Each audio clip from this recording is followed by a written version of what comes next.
बिस्मिल्लाहिर्रहमानिर्रहीम। अस्सलाम वालेकुम डियर स्टूडेंट्स, होपफुली आप सब इंशाल्लाह ठीक होंगे।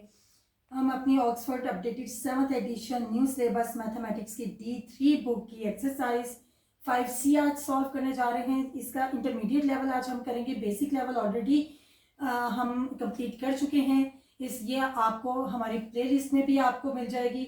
आज हम अपना क्वेश्चन नंबर 4 का फर्स्ट पार्ट करेंगे, जहाँ पर 3 पार्ट स्टूडेंट्स गिवन है।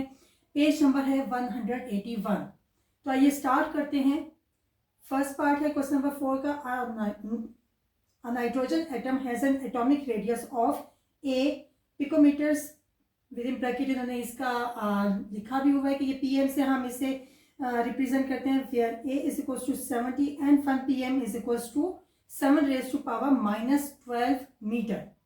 Express this radius in metres, give your answer in standard form. आपको याद होगा कि हमने स्टैंडर्ड फॉर्म्स पढ़ी थी, जिसमें हमारा ये था कि हम इसमें 10 की पावर्स दे देते हैं और जो हमारा नंबर होता है उसे हम इसे लिखते हैं। मैंने ये लास्ट लेक्चर में भी आपको ये बात बताई थी कि समटाइम्स हमारे पास वैल्यूज़ बहुत बड़ी होती हैं, बिग वैल्यूज़ होती हैं, तो उस चीज़ को थोड़ा सा स्टैंडर्ड फॉर्म में लेकर आने के लिए हम अपनी वैल्यूज़ को रिड्यूस करके 10 की पावर में शो कर देते हैं। तो ये हम थोड़ा सा यहाँ पर अपने कॉन्सेप्ट्स रिकॉल भी करेंगे और इस क्वेश्चन को भी अंडरस्टैंड करते हुए इसे सॉल्व करेंगे। होपफुली आपको इंशाल्लाह इस चीज़ की समझ आ जाएगी। यहाँ पे स्टूडेंट्स जो हमें इंफॉर्मेशन गिवन है दैट इज के 1 पिकोमीटर्स जो है ये हमें इसे मीटर्स में फाइंड आउट करनी है, इसकी वैल्यू स्टैंडर्ड फॉर्म में। जबकि यहाँ पे जो हमें वैल्यूज गिवन है ऑलरेडी गिवन है, ए की value that is 70 and picometre की जो वैल्यू है that is 10 raised to power -12 metre. तो आइए इसे सॉल्व करते हैं कि ए की वैल्यू हम सबसे पहले यहाँ पर लिखेंगे that is 70 multiply by 10 raised to power -12। Picometre की वैल्यू भी गिवन है और यहाँ पर हमारे पास ए की वैल्यू भी गिवन है। तो स्टूडेंट्स देखिए, यहाँ पर हमने बात की थी कि हम यहाँ पे अपने ज़्यादातर जो वैल्यूज है वो हम 10 की फॉर्म में लिखते हैं, इसकी वैल्यू पावर्स हम रेज करते हैं। तो यहाँ पे 10 मल्टीप्लाई बाय 7 मल्टीप्लाई बाय 10 हम लिखेंगे 70 को, और ये हमारी वैल्यू एज इट इज आएगी। हम ये क्यों लिख रहे हैं स्टूडेंट्स, क्योंकि हमें मालूम है कि यहाँ पर 10 है, तो यहाँ पर भी हम इसे 10 सेपरेट कर देंगे ताकि हम इसे प्रॉपर सॉल्व कर सकें। और हमने ये बहुत सारे लेक्चर्स में ये बात डिस्कस की है कि जब कोई भी वैल्यू ऊपर गिवन नहीं होती, इट मीन्स कि यहाँ पर किसी भी नंबर या किसी वेरिएबल की वैल्यू जो होती है दैट इज 1। सो स्टूडेंट्स यहाँ पे क्या हम ये इशू लिख सकते हैं, क्योंकि हमारे पास बेस सेम है और ये पॉजिटिव 1 है, तो हमने यहाँ पे वैल्यूज जब हमारी मल्टीप्लाई हो रही होती है सेम बेस, तो पावर्स हमारी ऐड हो जाती है ऑलवेज, दैट इज -12, और ये जो यहाँ पे इसकी पावर है दैट इज 1। सो हम यहाँ पे इसे ऐड कर देंगे मल्टीप्लिकेशन साइन में। अगर यहाँ पे डिवाइड हो रहा होता है स्टूडेंट्स, तो हमें याद है कि वहां पे हम अपनी सेम बेस में पावर्स को सब्ट्रैक्ट करते हैं, और मल्टीप्लिकेशन में हम अपनी पावर्स को ऐड करते हैं। -12 + 1 इट मीन्स इट्स -11। ये माइनस होगा, और जो साइन हमारे साथ होता है माइनस प्लस ऑलवेज माइनस होता है, एक्शन भी माइनस का होगा, एंड यहाँ पे साइन माइनस है इसलिए हमने लगाया है क्योंकि हमारी ग्रेटर वैल्यू के साथ माइनस साइन है। जो ग्रेटर वैल्यू का साइन होता है वही हमारा आंसर में भी वही साइन हम सिंबल शो करते हैं। So our final answer is 7 multiply by 10 raised to power -11। It's a standard form, और ये मीटर्स में भी हमने इसे, क्योंकि ये सब जो हमारा है ये मीटर में ही हमारा शो हो रहा है। आप यहाँ पे देख सकते हैं 10 raised to power -12 m metres. So it's our final answer. Hopefully आपको इस पार्ट की समझ आई होगी। नेक्स्ट पार्ट करते हैं जी स्टूडेंट्स। इसका क्वेश्चन नंबर 4 का सेकंड पार्ट देखते हैं। An oxygen atom has an atomic radius of b nanometres, where b is equals to 0.074 and 1 nanometre is equals to 10 raised to power 9 m। Express this radius in metres. हमें अपना answer metres में देना है, और हमें यहाँ पे standard form में भी अपना आंसर कैलकुलेट करना है। सो स्टूडेंट्स ये भी बिल्कुल हमारे लास्ट पार्ट की तरह होगा कि यहाँ पे हमारे पास b नैनोमीटर्स है। यहाँ पे जो हमारे पास b की वैल्यू है दैट इज 0.074, और नैनोमीटर की वैल्यू हमारे पास जो गिवन है that is 10 raised to power -9 metres. So यहाँ पे वैल्यूज अपनी सबसे पहले हम लिखते हैं। स्टूडेंट्स हमने ये बात की थी 5C के जो हमारे बेसिक लेवल के क्वेश्चन है कि हम स्टैंडर्ड फॉर्म में अपनी वैल्यूज 10 की पावर रेज करके देते हैं। तो हम यहाँ पे किस तरह से करेंगे, हमने ये भी बात की थी कि जब भी हमारा डेसिमल जो है वो लेफ्ट टू राइट जाएगा तो हमारी वैल्यूज जो होंगी 10 की जो पावर हम देंगे वो नेगेटिव में ऑलवेज होगी। और हमारी सबसे पहले हमने फर्स्ट नॉन जीरो डिजिट को देखना है यहाँ पर कि वो क्या है। So that is 7। तो यहाँ पे 7 लिखेंगे और यहाँ पे डेसिमल लिखेंगे, क्योंकि यहाँ पे जो डेसिमल है यहाँ पे जो फर्स्ट नॉन जीरो डिजिट है वो हमारा लेफ्ट टू राइट जा रहा है। तो यहाँ पे हम 4 लिखेंगे, जो सेकंड नॉन जीरो डिजिट है वहां पे हम जो रेज करेंगे पावर वो हम नेगेटिव में करेंगे, क्योंकि ये लेफ्ट टू राइट जा रहा है। अगर राइट टू लेफ्ट होगा तो वो हम उसे हमेशा पॉजिटिव में लिखते हैं। सो नेगेटिव में हम लिखेंगे यहाँ पे कितने डिजिट्स हैं डेसिमल के बाद फर्स्ट नॉन जीरो डिजिट तक, दैट इज 2। तो यहाँ पे हम इसकी पावर जो रेज करेंगे दैट इज -2। स्टूडेंट्स ये आप कैलकुलेटर से भी वेरीफाई कर सकते हैं कि जब आप इसे डिवाइड करेंगे तो you will get this number. So हमने भी बात की थी लास्ट पार्ट में भी कि जब भी हमारा मल्टीप्लिकेशन में हमारी बेस सेम होती है दैट इज 10 इस केस में, तो हमारी वैल्यूज ऐड हो जाती हैं। लेकिन यहाँ पे अगर हम देखें तो हमारी वैल्यूज ऑलरेडी माइनस में ही है, तो हम ये इस तरह से भी लिख सकते हैं। ये मैं आपके लिए आसानी के लिए लिख रही हूँ। ऑब्वियसली प्लस माइनस माइनस हो जाएगा और माइनस माइनस प्लस हो जाते हैं, बट हमारा जो सिंबल यूज होगा आंसर में इट वुड बी नेगेटिव, क्योंकि ग्रेटर नंबर के साथ हमारा नेगेटिव साइन है। 9 + 9 10 11 हो जाएगा और नेगेटिव साइन भी हम लगाएंगे और ये मीटर्स में हमारा आंसर हमने कैलकुलेट कर लिया। That is our answer. Third part देखते हैं इस क्वेश्चन का। जी स्टूडेंट्स, क्वेश्चन नंबर 4 का थर्ड एंड लास्ट पार्ट देखते हैं। Express A ratio B as a ratio of 2 integers in its simplest form.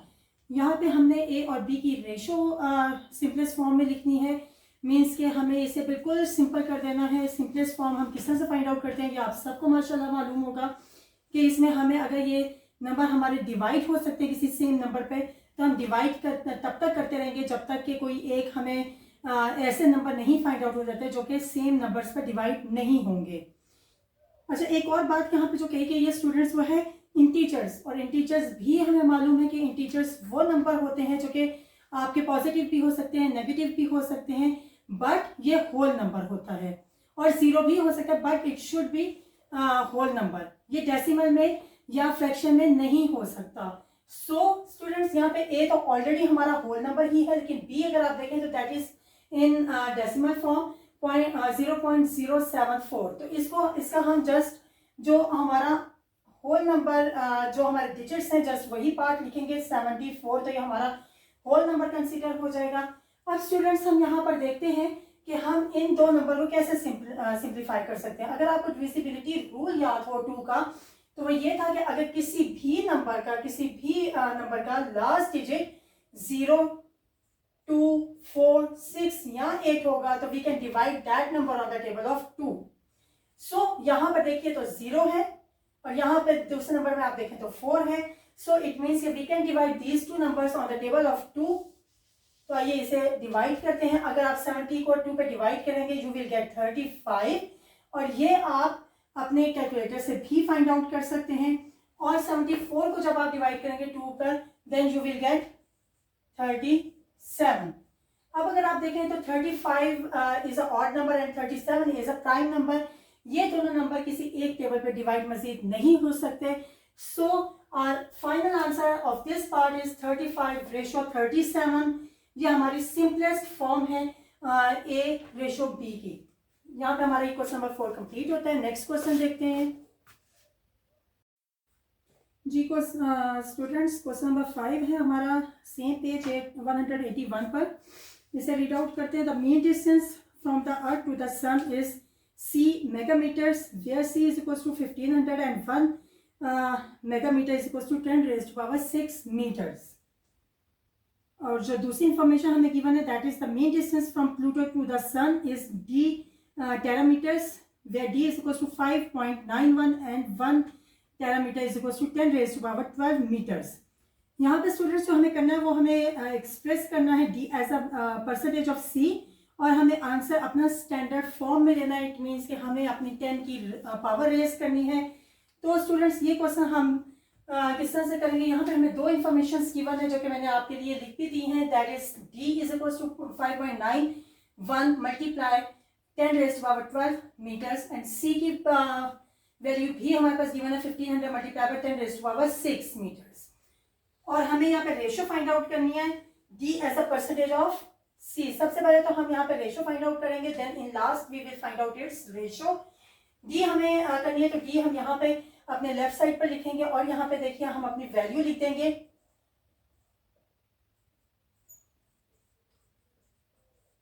और हम सबको मालूम है कि रेशियो में हम अपना जो वैल्यूज है हम इस तरह से भी फ्रैक्शन में भी लिख सकते हैं, डी डिवाइड बाय सी, और यहाँ पर हम अपनी वैल्यूज भी इस तरह से आप लिखेंगे।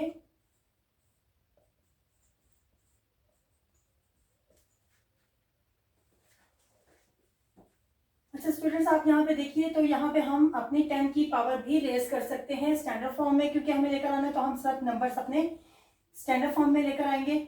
ये ऑलरेडी हमारा स्टैंडर्ड फॉर्म ही है। ये हमारा क्योंकि होल नंबर है तो होल नंबर में हम अपने इस तरह से 15 multiply by 10 raise to power 2, क्योंकि अगर हम 100 को मल्टीप्लाई करेंगे, यहाँ पे मैं आपके लिए थोड़ा सा इजी कर देती हूँ, मैंने इसे थोड़ा सा सेपरेट कर दिया ताकि मैं 10 की पावर रेज कर सकूं।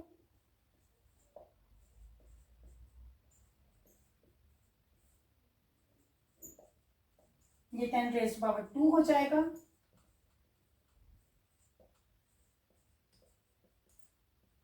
और देखिए सेम बेस है, सो मल्टीप्लिकेशन साइन के साथ हमारी ये पावर्स ऐड हो जाएंगी। 2 + 6 इज इक्वल्स टू 8। बट यहाँ पे देखिए तो ये दो वैल्यूज जो हैं वो हमारी डिवाइड हो रही हैं। जब ये दोनों वैल्यूज हमारी डिवाइड हो रही हैं स्टूडेंट्स, तो हम यहाँ पर क्या करेंगे, हम अपना ये नंबर सेपरेट कर लेते हैं। तो यहाँ पे हम इसे,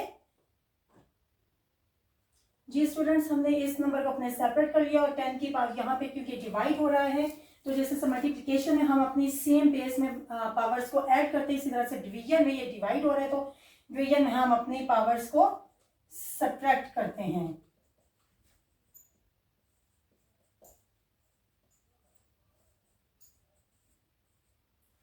यहाँ तक होपफुली आपको समझ आ गया होगा। ये बिल्कुल सिंपल कैलकुलेशन है स्टूडेंट्स। मैं रिपीट कर दे रिवाइज कर देती है सारे कॉन्सेप्ट को, कि जस्ट हमने डी रेशो सी हमने किया है और उसे हम जब रेशो की बात आती है तो हम इसे इस तरह से भी फ्रैक्शन की फॉर्म में भी लिख सकते हैं।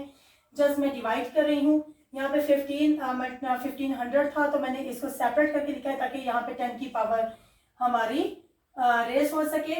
आपका आंसर वैसे भी आ सकेगा क्योंकि स्टेप्स की बहुत इंपॉर्टेंस होती है मैथ्स में। सो मैं प्रेफर करूंगी कि मैं यहाँ पर स्टेप्स में करूं और आपको भी यही सजेस्ट करूंगी कि आप हमेशा स्टेप्स का ख्याल रखें ताकि आपके यहाँ पे मार्क्स डिडक्शन भी ना हो इंशाल्लाह ताला, और यहाँ पर आपकी मिस्टेक जो आपका एक मिस्टेक होने का चांस होता है वो भी कम से कम हो इंशाल्लाह ताला। जब हम स्टेप्स करते हैं स्टूडेंट्स तो हमें बहुत अच्छे से समझ आ रही होती है कि कहाँ पे कोई चीज़ अगर हमारी स्किप हो रही है तो वो बहुत ईजीली हम आइडेंटिफाई कर सकते हैं। सो हमारी यहाँ पे 10 की पावर 2 है ऑब्वियसली, क्योंकि यहाँ पे 2 है तो यहाँ पे हम जब मल्टीप्लाई कर रहे होते हैं सेम बेस में तो वहाँ पे हमारी पावर्स ऐड हो जाती हैं, और जब हम डिवाइड करते हैं तो सेम बेस में हमारी पावर्स सब्ट्रैक्ट हो जाती हैं। अब इसे नेक्स्ट करते हैं हम। जी स्टूडेंट्स, यहाँ तक हमने अपना सॉल्व किया। अब हम इसे डिवाइड करके देखते हैं। तो हमारे पास आप यहाँ पे कैलकुलेटर के थ्रू डिवाइड करें तो आपको you will gate 0.394।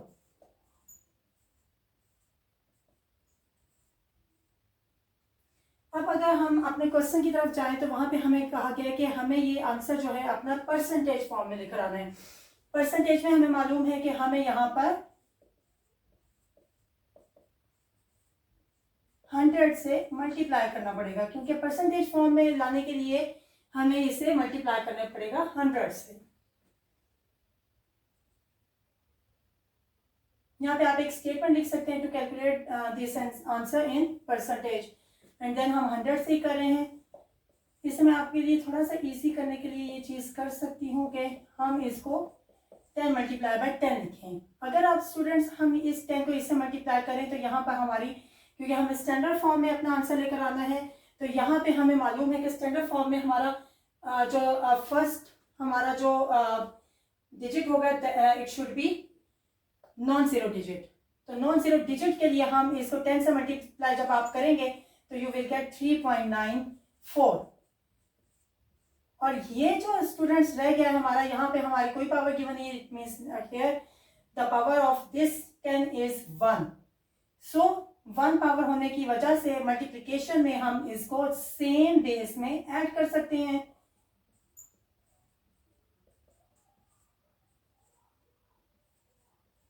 That is our final answer students. यहाँ पर हमने 100 से मल्टीप्लाई करना था जस्ट बिकॉज कि हमें इसे कन्वर्ट करना है परसेंटेज में। सो इसे कन्वर्ट करने के लिए हमने यहाँ पे मैंने इसे सेपरेट इसलिए लिखा है स्टूडेंट्स, मैं अभी रिपीट कर देती हूँ आपके लिए कि हमारा जो फर्स्ट क्योंकि डिजिट होना चाहिए वो नॉन जीरो होना चाहिए स्टैंडर्ड फॉर्म में, नॉन जीरो डिजिट होना चाहिए हमें, क्योंकि परसेंटेज के साथ साथ इसे स्टैंडर्ड फॉर्म में भी लेकर आना है। सो हम जब 10 इससे मल्टीप्लाई करेंगे तो वी विल गेट 3.94। यहाँ पे आप कैलकुलेटर भी यूज कर सकते हैं, डेसिमल में, फ्रैक्शन में। इसमें कोशिश किया करें कि ज्यादा से ज्यादा आप कैलकुलेटर भी यूज कर सकते हैं, डेसिमल में, फ्रैक्शन में। इसमें कोशिश किया करें कि ज्यादा से ज्यादा आप अगर कैलकुलेटर यूज करें, क्योंकि उसमें थोड़ा सा कैलकुलेट करना डिफिकल्ट हो जाता है। तो आंसर एक्यूरेसी के लिए हम अगर कैलकुलेटर यूज करें तो ज्यादा बेटर होगा। सो यहाँ पे जो दूसरा 10 एक रह गया है उसकी पावर को हम इसमें ऐड कर देंगे, क्योंकि हमारी बेस सेम है और मल्टीप्लीकेशन केस में हमारी जो पावर्स होती हैं वो ऐड हो जाती हैं। So our final answer is 3.94 multiply by 10 raised to power 5 percentage. Students, hopefully आपको इस आज के लेक्चर की बहुत अच्छे से समझ आई होगी। हम इंशाल्लाह ताला इसके बाकी क्वेश्चंस भी अपलोड करेंगे। और तब तक अपना बहुत सा ख्याल रखिएगा, शेयर करें, लाइक करें, कमेंट करें, अपना बहुत सा ख्याल रखिएगा। अल्लाह हाफिज़।